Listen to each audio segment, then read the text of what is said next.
privé. Ici, le législateur a voulu que toute la communication du Congo, soit les médias privés comme les médias audiovisuels d'État, sont du ressort du Conseil supérieur de la liberté de communication, qui a été créé pour réguler la communication au Congo. Mais non, le problème de fond, c'est que le ministère veut enjamber les qualités compétentes du Conseil.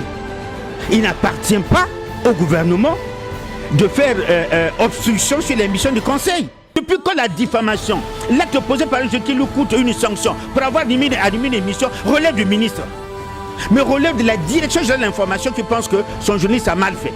À la rigueur, relève du directeur général qui est le patron de la maison. Mais le ministre, c'est l'administration de tutelle.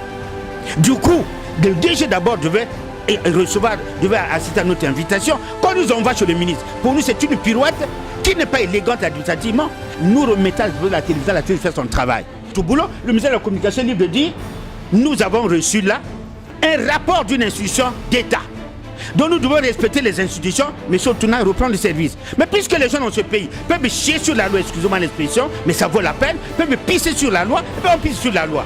Quand un pays ne respecte pas les institutions, c'est un État voyou. Et quand tu n'es pas dit le conseil, ça veut dire quoi? Il faut appliquer ça. Quand je vous ai lu ça là, et moi conseil, je vais me taire, quand je sais que le directeur général de la télévision a violé les principes, quand je sais que le ministre a usurpé les fonctions ne lui regardent pas. Est-ce qu'il appartient à un ministre de sanctionner ou à un directeur général de sanctionner un agent par simple note verbale, par simple dire bon monsieur reste à la maison?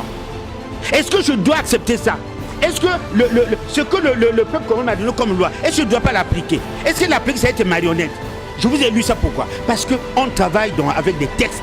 Du coup, c'est une association de fortune créée par quelqu'un pour l'intention. Et cette association s'adresse à Agir de Marseille. Vous connaissez mon tempérament, je vais laisser passer ça. J'ai répondu, moi c'est le coup pour coup. Tu tapes le matin, je tape l'après-midi. J'ai répondu, si le pays va mal, parce que ceux qui assument les fonctions ne sont pas sérieux.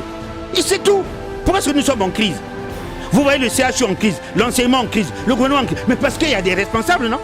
Ces choses ne sont pas gérées par les gens.